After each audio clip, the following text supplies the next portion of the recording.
From Korea to Germany. From Alaska to Puerto Rico. All over the world, the men and women of your Army are on the alert to defend our nation, you, the American people, against aggression. This is the big picture.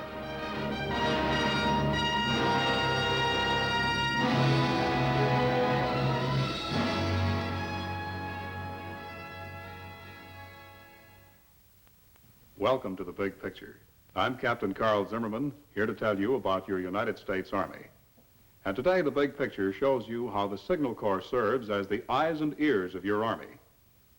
You'll see how the Signal Corps, using highly specialized skills, devices, and techniques, provides the intricate communications and other facilities without which modern warfare would be impossible.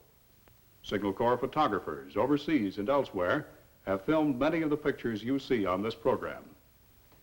And now, the eyes and ears of your Army, the Signal Corps.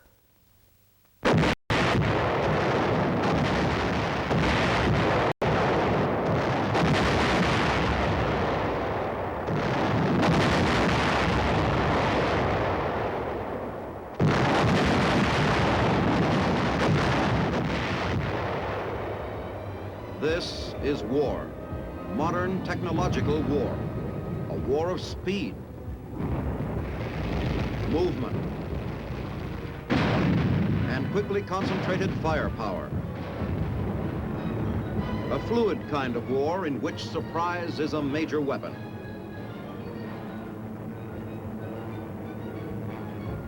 Today, more than ever before in our history, our Army must operate as a closely knit team. The action of each unit must be perfectly controlled.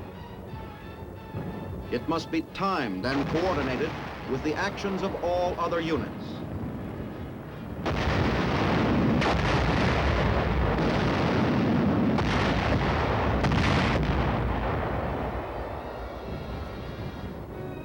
Communications are vital for a rapid exchange of facts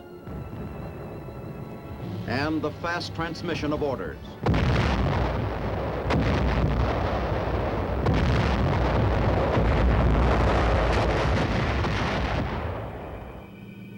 In the United States Army, it is the Signal Corps that maintains these nerves of communication. The Signal Corps designs and develops equipment, installs it, and operates it.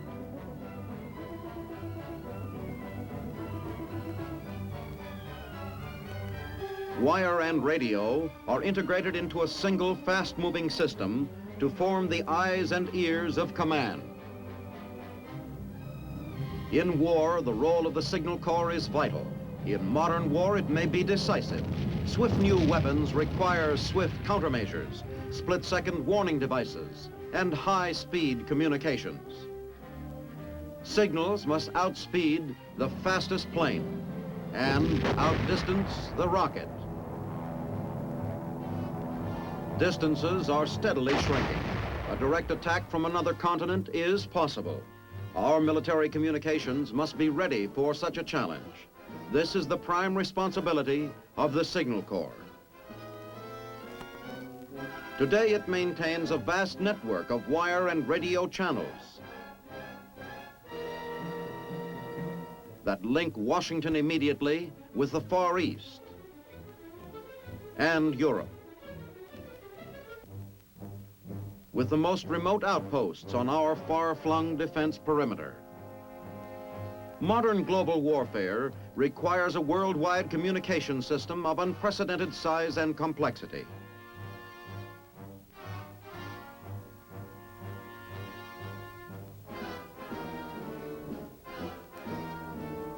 Such a system has been set up by the Signal Corps. This system must provide instant communication with any part of the world and carry the traffic necessary for close coordination of widely dispersed forces. The key to this system is a global network to link Washington directly with each theater of operations and carry instant warnings of impending enemy air attack to our continental defense centers. In each theater, we establish and maintain a network to link all elements, ground, air, and naval units, command, intelligence, and supply. The network has multiple circuits to provide alternate routes if any are destroyed by enemy action. Finally, in each theater, we have a combat network adapted to the conditions of modern mobile warfare. Communications in battle must be swift and flexible without giving vital information to the enemy. Let us take, for example, the first stages of an amphibious assault.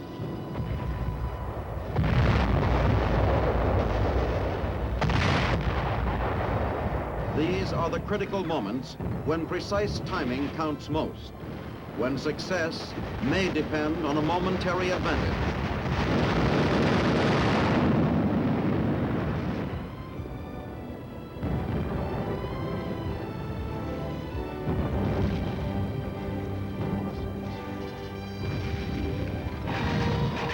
Among the first troops on the fire-swept beachhead are Signal Corps units working with the Navy to establish vital ship-to-shore communication.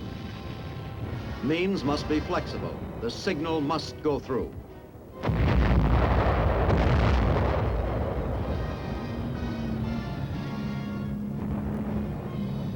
Today we are fighting in the mountains of Korea, where towering ridges separate our mobile frontline units and interrupt radio-telephone communication. Messages must get through.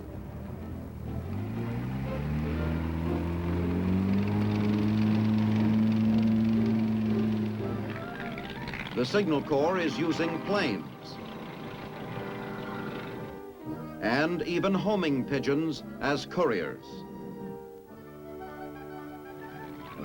They use radio relays to hurdle the mountains.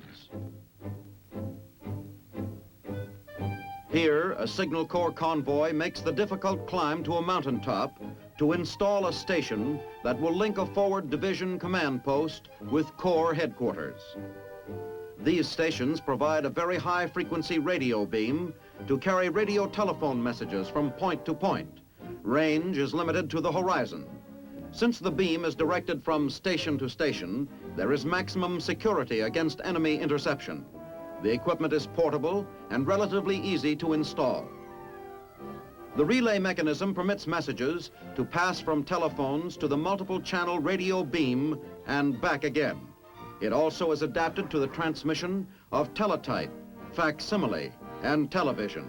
It is a major factor in increasing the speed and flexibility of our combat communications.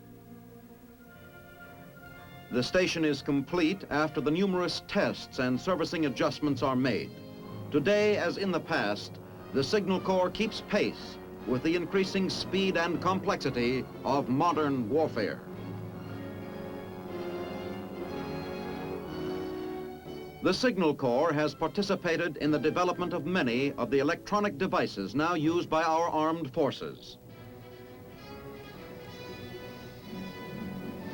It devised the controls for the television bomb. A television camera mounted in the nose of the bomb transmits a picture that shows the location of the target. Now, watch the operator steer the bomb by radio.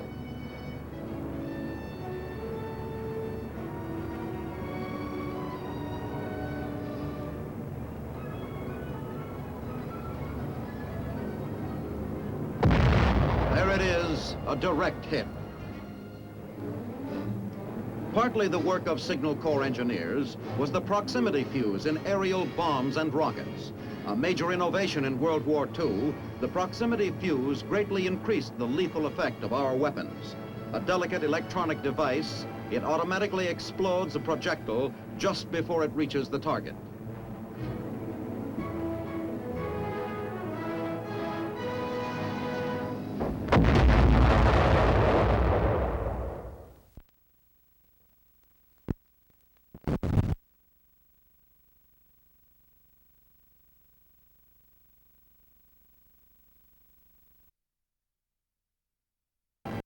automatically explodes the projectile just before it reaches the target.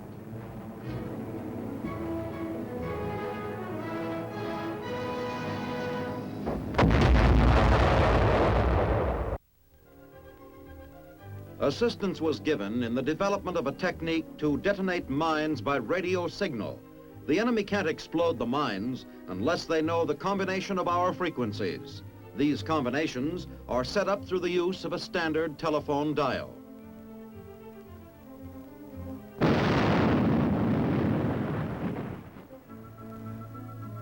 Motion pictures made by the Army Pictorial Service of the Signal Corps have helped to train every man in the Army, whatever his job.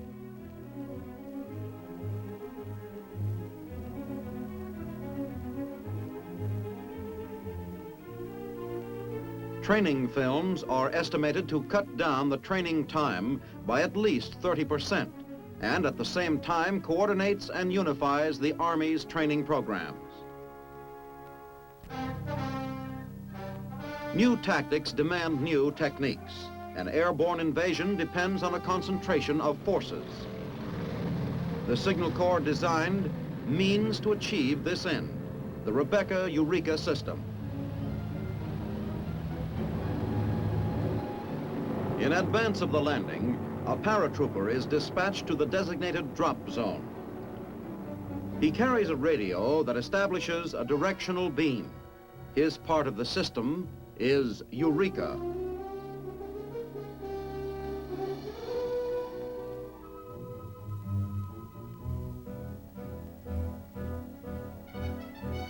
Troop carriers follow with Rebecca interrogators to pick up Eureka's beacon.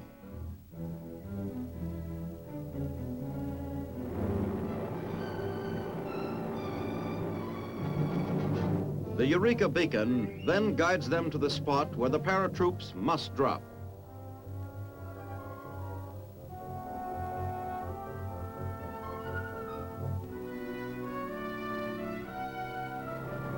Movement of men and equipment to the airhead is precise, not a matter of guesswork.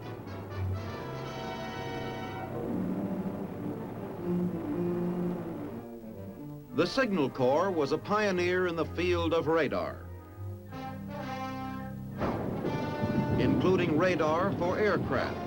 This pilot, after dark, is looking for Boston.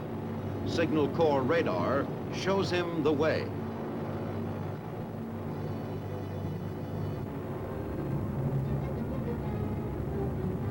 Here is what he sees as the sensitive echoes appear on his scope. The white spots are Boston and the surrounding cities. This gives him his bearing. With this device, bombers of the U.S. Air Force can now find and hit their targets at any time of day or night and in any weather. Signal Corps radar today is the electronic eye that enables our troops in the field to spot hidden enemy mortars and artillery from the arc of their shells in flight, to obtain necessary data for accurate counter-battery action.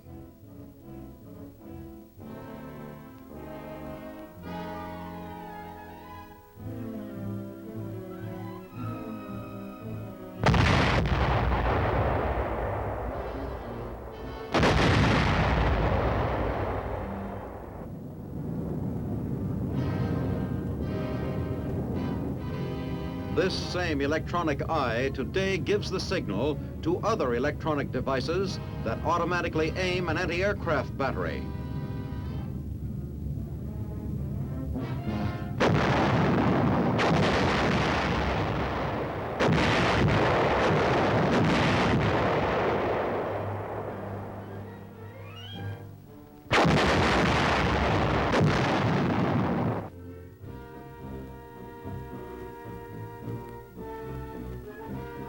The Signal Corps is the Army's official weather observer. Among the Signal Corps' weather instruments is an automatic weather station which can secure data even from points behind enemy lines. This delicate instrument is known as radio sonde. Radio sound automatically records and broadcasts at regular intervals changes in temperature, humidity, and atmospheric pressure, and gives it station identification.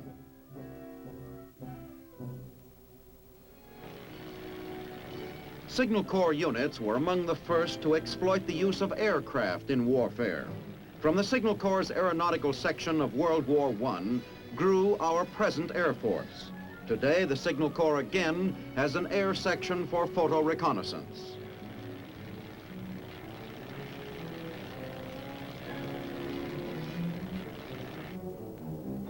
Through motion pictures and still photographs, we have seen the American soldier in the tense moment of actual combat. Think about the men who take these pictures. They have to be in the thick of the action. The Signal Corps combat photographers obtain a visual record of events at the front that is vital to our commanders in making decisions on strategy and tactics.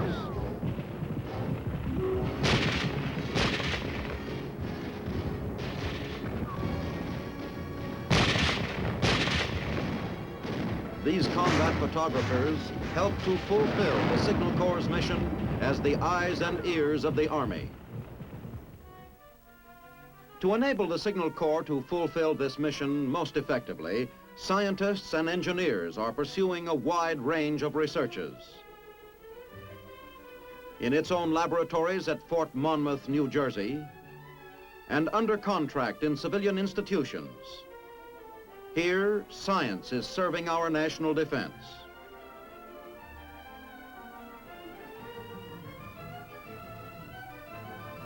Today, the main focus of this research is in the field of electronics, on the electron tube, which is the key to radio, radar, television, telephoto, and numerous other devices.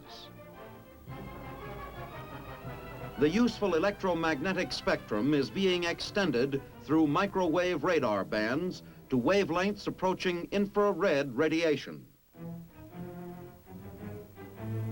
To develop new electron tubes for narrow beam communication and high definition radar.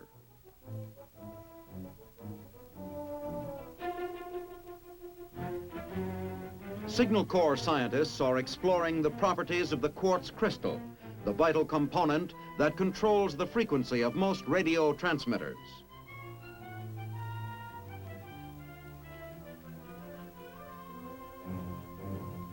Today, a synthetic substitute is being produced. Quartz crystals are a strategic item which the U.S. normally must import from abroad. A special heat processing method plays an important part in prolonging the life and efficiency of the crystals.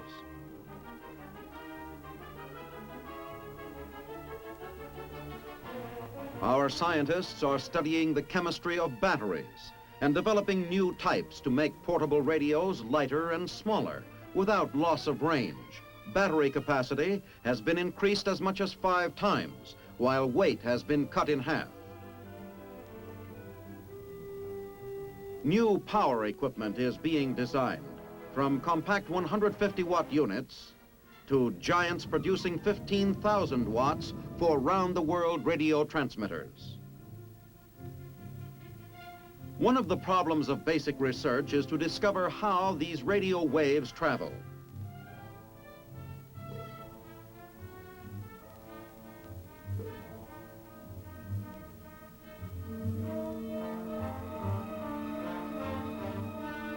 To probe the secrets of wave propagation, rockets carry Signal Corps apparatus 100 miles into the upper atmosphere.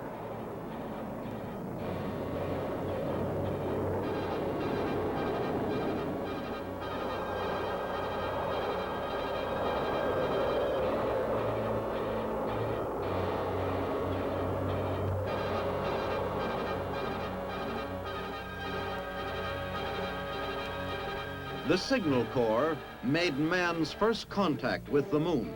In a test to define the outer limit of radar, its scientists directed radar pulses upward through the ionosphere toward the surface of the moon and recorded the echoes that returned across a void of 200,000 miles of outer space. The Signal Corps is developing mobile television to flash battle scenes to our commanders and serve as the electric eye for our Army.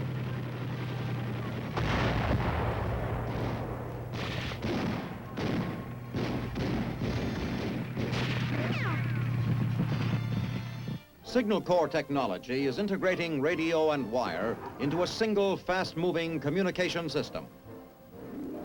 It is possible now for this man to communicate directly not only with this man and this man, but also with this man, so that all of them fight as a team. This solves only one problem. All equipment must be highly mobile to fit the tactics of modern warfare.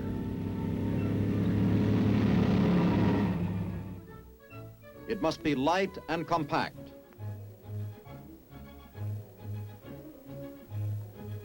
Many new circuits no longer use conventional wiring. Instead, they are printed on strips, easily put into mass production. The Signal Corps has sharply reduced size and weight in a whole new series of portable radios for company and platoon. Field switchboards have been streamlined, but have greater capacity. Wire is lighter. During World War II, it took 2 men to lay wire with this cumbersome reel.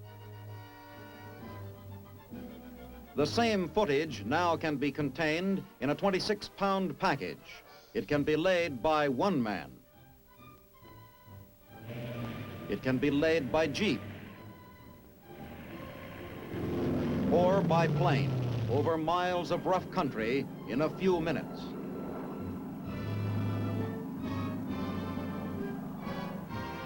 Today's Signal Corps equipment is designed to withstand the roughest use and exposure in all kinds of weather.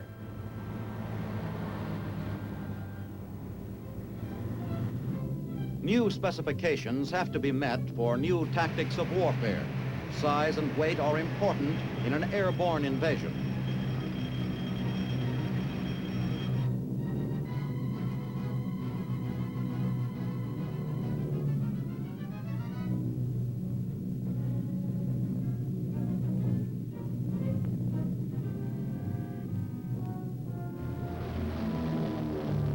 New techniques are devised to prevent breakage of fragile equipment. Here, a complete, very high-frequency radio station is deposited safely by parachute in the drop zone.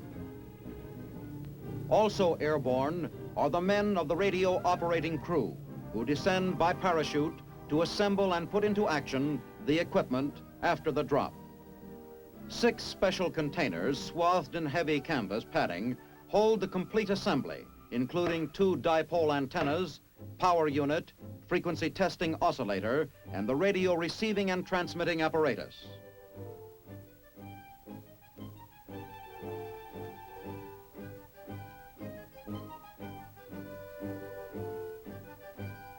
Today's Signal Corps equipment must be ready to function in the heat and humidity of a tropical jungle, or at temperatures far below zero in Arctic and subarctic regions. To make sure that signal equipment meets these rigid requirements, it is tested in every conceivable way before it leaves Signal Corps laboratories. First, it is subjected to the rigors of an artificially produced Arctic climate, then to blistering artificial heat. It is subjected to intense vibration and severe shock. It is exposed to drenching rain and enveloped in penetrating fog. In war, both men and equipment must face wide variations in weather. Weather observations and forecasts are vital to our Air Force and to our ground forces to correct artillery and anti-aircraft fire. The Signal Corps has developed a whole series of new weather devices for a wide range of tactical situations. Airborne radio sondes transmit data on atmospheric conditions up to a height of 140,000 feet, and radar tracks the radio sondes to chart wind speed and direction.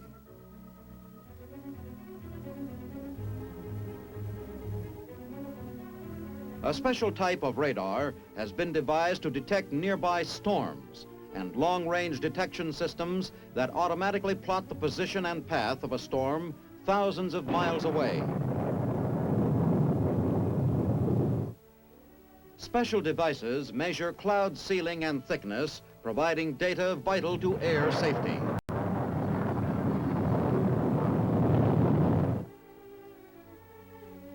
Charts based on weather data gathered by these and other Signal Corps devices quickly circulate by facsimile transmission through the arteries of the Army's integrated communication system, giving information to our forces that is vital in all tactical situations. Today, Signal Corps communications are the link that enables ground and air forces to cooperate directly in battle. Here, a frontline observer pinned down by the enemy accurately guides a bomber to an enemy bunker.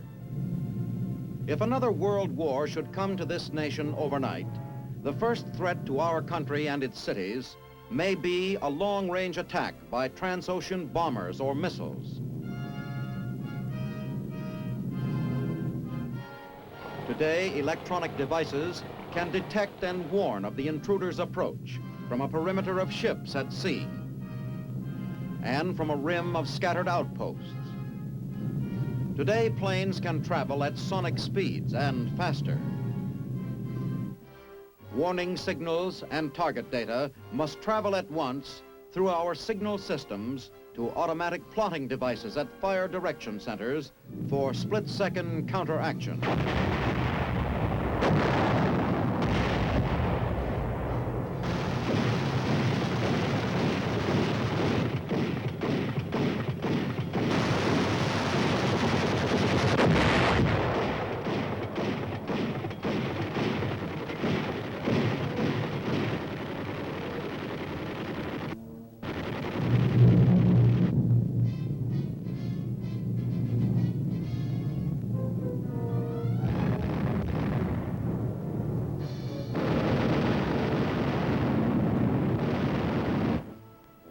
Today, our battlefront is both in the field and in the laboratory. In both, the Signal Corps has a major role.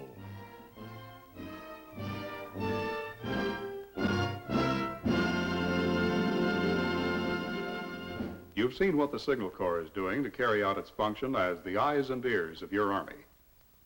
The Corps utilizes the latest advances in technology to make our Army the most modern in the world today. Next week on The Big Picture, we spotlight the Quartermaster Corps, enough and on time. This is Captain Carl Zimmerman, inviting you to be with us then.